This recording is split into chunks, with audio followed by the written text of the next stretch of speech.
Hello guys, ഞാൻ എന്താ ഇങ്ങനെ ആലോചിച്ചിരിക്കുന്നതെന്നല്ലേ. ചപ്പാത്തി ഉണ്ടാക്കാനായിരുന്നു പ്ലാൻ, പക്ഷേ ഗോതമ്പൊടിയില്ല, തീർന്നുപോയി. ഇനിയിപ്പോഴും അറിഞ്ഞത് വാസ്തവം. പക്ഷേ നമുക്ക് ഉണ്ടാക്കാതിരിക്കാൻ പറ്റത്തില്ലല്ലോ. പച്ചക്കറി കട്ടില്ലതാ കുറേ സാധനങ്ങളേ ഉള്ളൂ. സാരമില്ല, നോക്കാം. ഭക്ഷണം കഴിക്കാതിരിക്കാൻ പറ്റത്തില്ലല്ലോ. ഉള്ളത് വെച്ച് തട്ടിക്കൂട്ടാം. ഉള്ള പച്ചക്കറി സവാളയും ബീൻസും, അതാണ് ഈ പച്ചക്കറി. പിന്നെ 2-3 വെളുത്തുള്ളിയും കൂടെ ഉണ്ട്. എല്ലാം ഞാൻ കഴുകിയെടുത്ത് അരിഞ്ഞ് വെക്കുന്നുണ്ടേ. വെളുത്തുള്ളിയുടെ ആവശ്യം ശരിക്കും ഇല്ല, എങ്കിലും കുഴപ്പമില്ല. പിന്നെ അതാ കുറച്ച് മസാലക്കൂട്ട് എടുത്തിട്ടുണ്ടേ.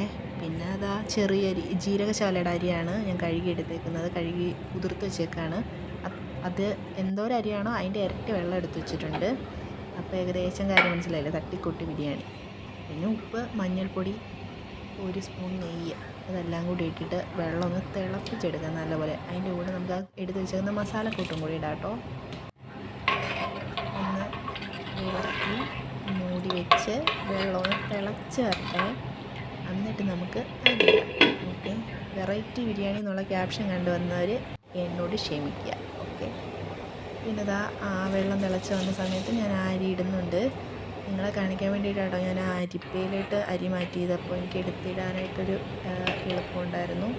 ഒന്ന് ഇളക്കി കൂട്ടി നമുക്കൊന്നും കൂടെ ഒന്ന് മൂടി വെച്ച് അരി വേവട്ടെ. അവിടെ ഇരുന്നിട്ട് നല്ലപോലെ തിളയൊക്കെ വന്നിട്ടുണ്ട്.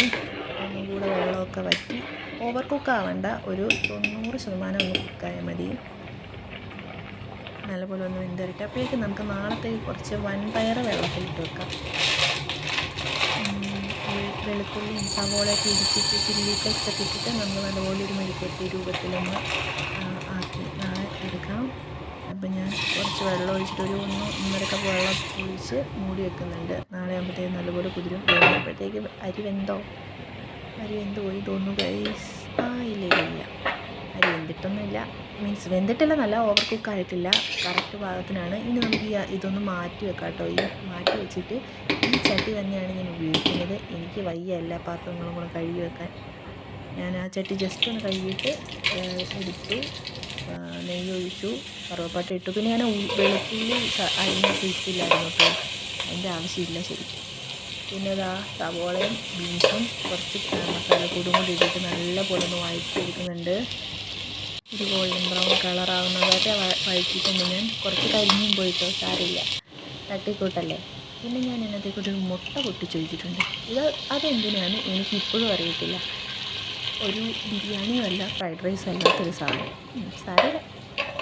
പിന്നെ ഇതിനകത്തേക്ക് വേറൊരു സാധനം ഞാൻ ഒഴിക്കുന്നുണ്ട് കേട്ടോ. ഫ്രൈഡ് റൈസിന് എല്ലാവരും ഒഴിക്കുന്ന സാധനം സോയാ സോസ് കുറച്ച് ഒഴിക്കുന്നുണ്ട്, ഒരു ഫ്ലേവറിന് വേണ്ടിയിട്ട്. 1.5 സ്പൂൺ ഒഴിച്ചിട്ടുണ്ട് ഞാൻ.